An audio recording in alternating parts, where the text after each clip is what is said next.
유튜브 온라인 대나무방 교실 8번째 시간입니다.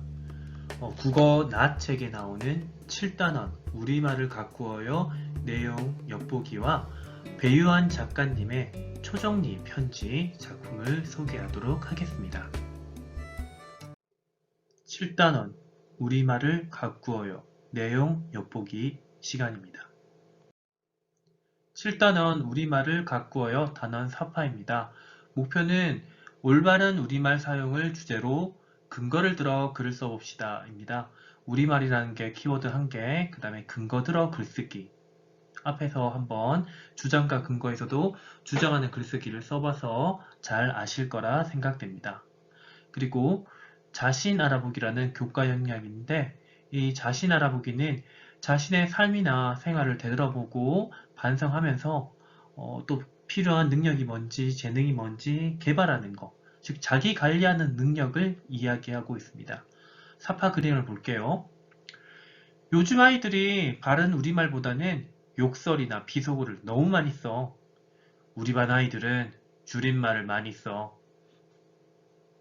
얼마 전에도 친구들끼리 욕설을 해서 다툼이 일어났는데, 그래서 우리 반 친구들의 우리말 사용 시태를 조사해보니, 여기 핵심 질문을 하나 던지네요. 품격 있는 사람이 되려면 어떻게 말해야 할까요? 품격 있는 사람이 되려면 뭐 욕설, 비속어, 줄임말 이런 것들을 좀 줄여서 써야 되겠죠? 자, 5학년 2학기 국어 마지막 시간에 우리말이라는 거에 대해서 배웠을 겁니다. 그때도 뭐 줄임말이라든지 이런 거에 대해서 공부를 했을 텐데 6학년 1학기 때는 그 연장선에 있다고 생각하시면 될 것 같습니다. 여기서도 단원 수업 내용이 여러분들의 언어 생활을 점검하고 그 다음에 우리말 사용 실태를 알아본 뒤에 또 실제로 조사도 하고 그것을 바탕으로 해서 우리말 사용을 위한 주제를 글쓰고 올바른 우리말 사례집 만들기. 뭐 사례집이라는 것은 영상이라든지 책자라든지 다양한 형태가 될 것 같습니다. 준비학습 자신의 언어생활 점검하기 수업 내용입니다. 여기 이거는 그림을 한번 읽어볼게요. 아빠, 이번 생선은 뭐예요? 생선이라니 생일 선물요. 우리말 그렇게 줄여서 말하면 어떡하니? 친구들이 다 그렇게 말해요. 그렇게 안 하면 핵노잼이란 말이에요. 헐, 이것도 못 알아들으세요? 요 대화를 보고 나도 혹시 이렇게 말을 줄였을지 않는지 알아보는 시간입니다. 자신의 언어 생활 점검하는 거고요. 그래서 그 뒷장을 보시면 언어 생활 자기 점검표에서 지금 이 단원을 하면서 나는 외국어를 사용한다, 줄임말을 사용한다, 욕설, 비속어를 섞어서 말한다, 뭐 다 대부분 친구들 조금씩은 사용할 수도 있고 아예 안 하는 친구도 있겠지만은 그 횟수가 어떻게 되는지 이제 체크를 하는 겁니다.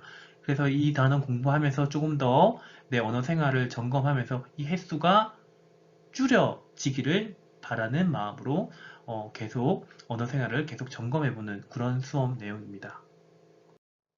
기본학습 우리말 사용 실태 알아보기입니다. 여기는 뭐 사례 1 텔레비전 프로그램, 그 다음 사례 2 교실에서 일어난 일, 그 다음에 사례 3은 카드 뉴스로 이제 외국어 사용에 대해서 얘기를 하고 있습니다.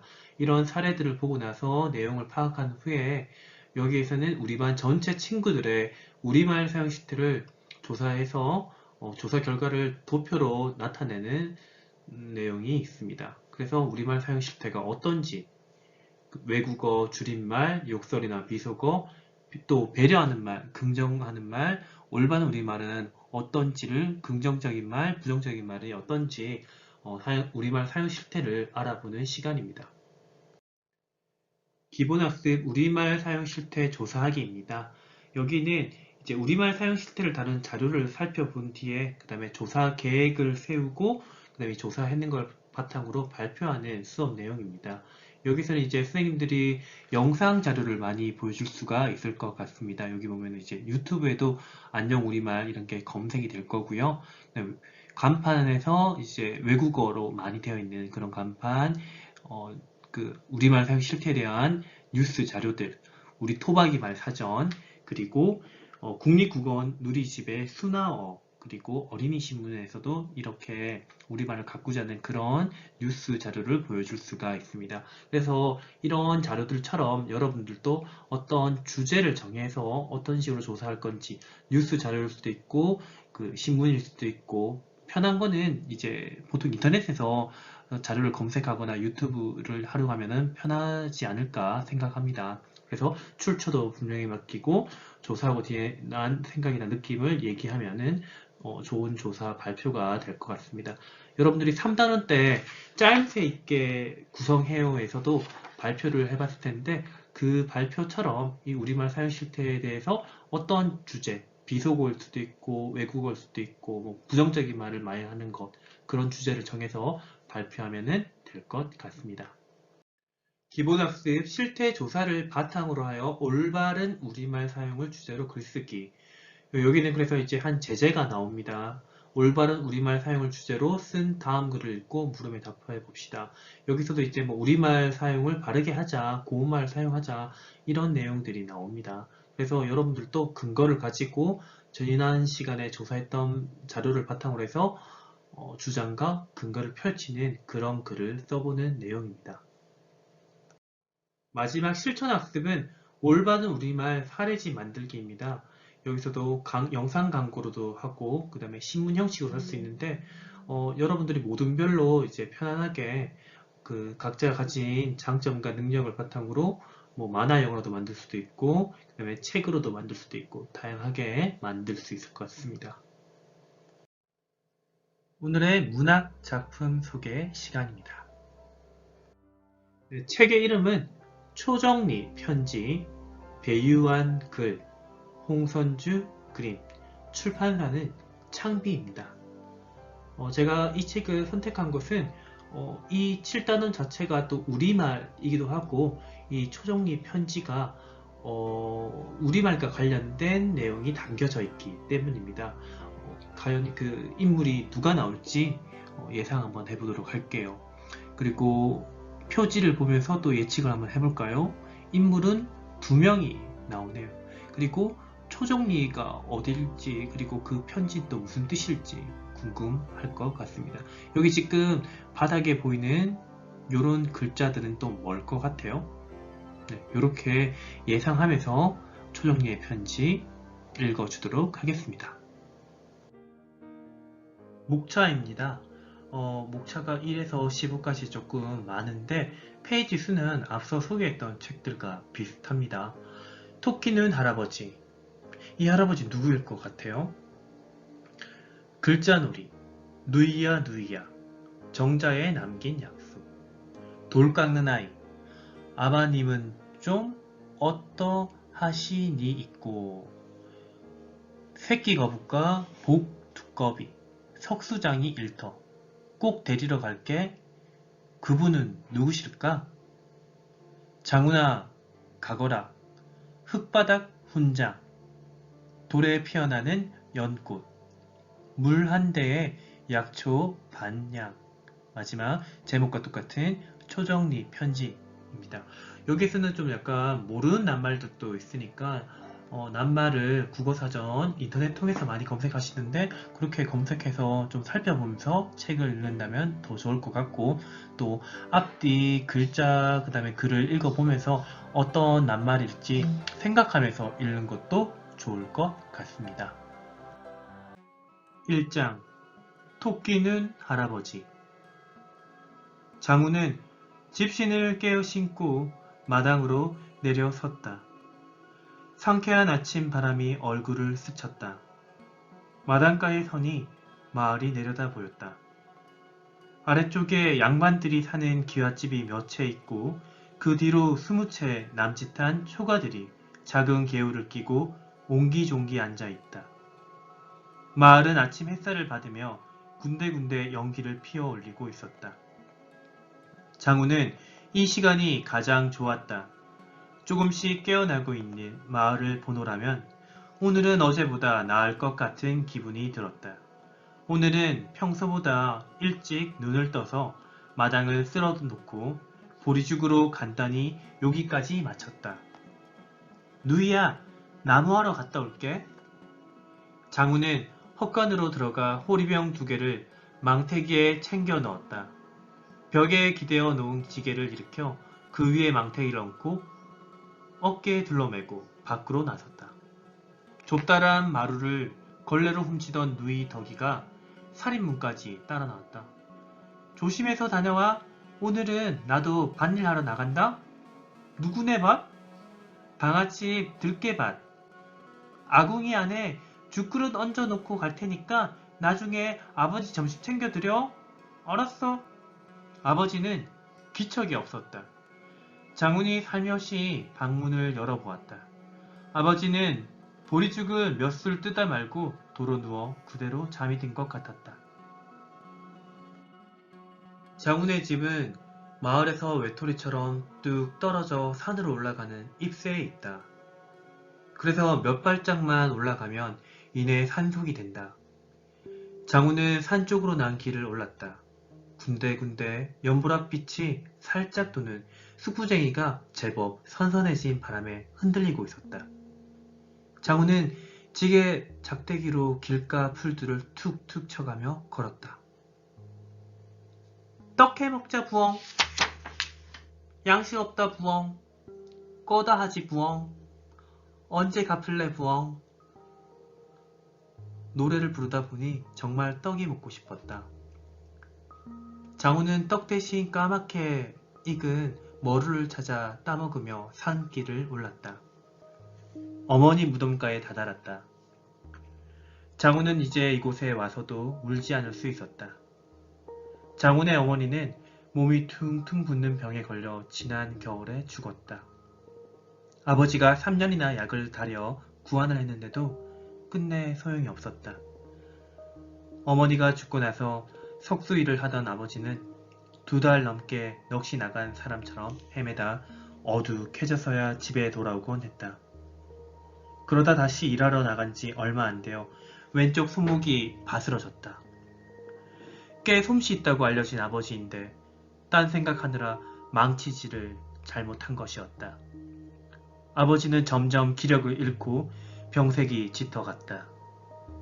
그래서 요즘에는 장훈이 나무찜을 하고 15살 된 덕이가 품팔이를 해서 끼니를 해결해왔다. 장훈은 어머니 무덤을 가만히 바라보다 어금니를 지그시 깨물며 일어섰다.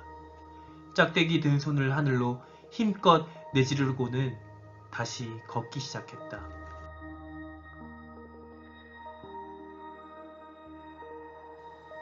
선비가 장훈을 데리고 정자 위로 올라가서 꿇어 엎드리게 했다. 그러고는 멀찍이 가서 섰다. 너는 누군고? 장훈은 낮은 목소리에 놀라 몸을 움츠렸다. 입술이 떨렸다. 들마을에 사는 장훈이라고 합니다. 들말? 거기가 어딘고? 저기 이 산 뒤쪽에 있습니다. 장훈은 자기도 모르게 몸을 반쯤 일으켜 팔을 휘두르며 마을 쪽 산을 가리켰다. 정자 뒤퉁이에 서 있던 선비가 눈을 부라렸다. 장훈은 움찔하여 얼른 몸을 웅크렸다. 그래, 몇 살인고? 12살입니다. 가까이서 대하니 양반 어른이 생각보다 무섭지 않아 장훈은 마음이 조금 놓였다. 혼자 산을 넘어온 것이냐? 예, 약수를 받다가 토끼를 보고 쫓아왔습니다. 그거 잡으면 쌀 한 대하고 바꿀 수 있거든요. 쌀 한 대? 그래, 잡았느냐? 못 잡았습니다. 거참, 안 됐구나. 예, 아비하고 누이한테 쌀밥 좀 해주려고 했는데. 장훈은 고개만 슬쩍 들어보았다. 그러다 양반 어른과 눈이 마주쳐 다시 고개를 푹 숙였다. 아무 소리도 들리지 않아 다시 슬그머니 고개를 들었다. 양반 어른은 눈이 빨갛고 눈꺼풀이 조금 부어있었다. 그런데 할아버지, 아니 저 어르신, 저기... 장훈이 더듬거리자 양반 어른이 크게 웃었다. 허허, 할아버지, 그거 듣기 좋구나. 할아버지라고 하여라. 예, 할아버지. 장훈이 머리를 꿀쩍이며 웃자 양반 어른도 빙긋이 웃었다. 장훈은 한결 마음이 편해졌다. 그런데 할아버지는 왜 눈이 빨가십니까? 꼭 토끼 눈 같습니다. 장훈은 버릇없이 말한 것 같아 얼른 손으로 입을 가렸다. 허허, 토끼 눈. 그래, 내가 눈병이 났구나. 이 근처 약수가 좋다 하여 실어 왔느니라. 아, 저쪽 산 너머 마을에 효험 좋은 물이 있다던데 거기 물 말씀이십니까? 맛이 싸하고 톡 쏜다는. 할아버지가 고개를 끄덕이며 빙긋이 웃었다. 예, 그럼 할아버지는 청주에서 오셨습니까? 거기에 지체 높으신 양반님들이 많다고 그러던데. 아니, 더 멀리. 더 먼 데서요? 한양요? 할아버지는 대답 없이 빙긋이 웃었다. 한양이구나. 저도 크면 한양에 한번 가보고 싶습니다. 거기는 사람도 엄청 많고 물건도 없는 게 없다지요?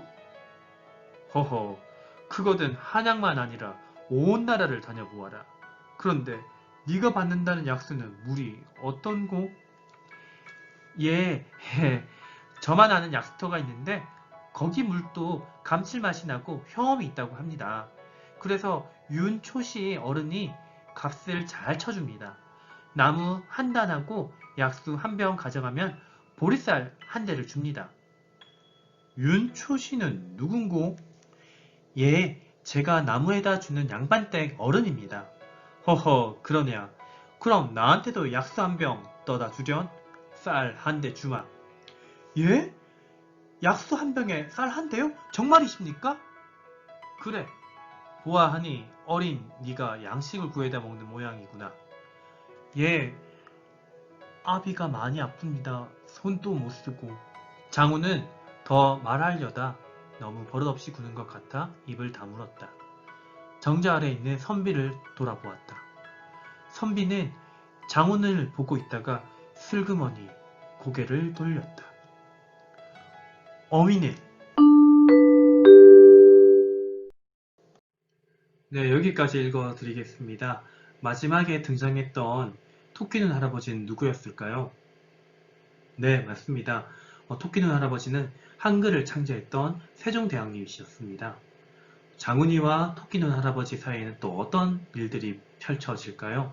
그리고 또 어떤 사건들이 또 일어날까요? 초정리의 편지 꼭 한번 읽어보시길 바라고 책 뒷표지에 나오는 내용을 한번 읽어주도록 할게요. 이 작품을 돋보이게 하는 것은 세종대왕의 일화에서 건져낸 역사적 상상력이 하층민의 삶으로 파고들어 한글 창제의 참된 뜻을 일가 생활 속에 새겨넣은 점이다. 한글이 백성에게 얼마나 이로운지 전하는 상식적인 주제 같지만 그것이 장인과 장인은 손으로 물건을 만드는 일에 종사하는 사람을 뜻합니다. 장인과 중인, 나아가 양반층 여성까지 포함하는 조선시대 하위자의 삶과 하위자라는 것은 낮은 지위나 등급에 있는 사람, 하위자의 삶과 결부되어 정치 사회학적 의미까지 들어올린다. 역사의식과 이야기의 재미가 함께 어우러진 역작이다 라고 해서 제10회 좋은 어린이 책 원고 공모 심사평 내용이었습니다. 여러분도 한번 작년 5학년 때 조선시대 그다음 세종대왕님 한글 창제에 대해서 배웠을 텐데 초정리의 편지도 한번 읽어보시길 바랍니다.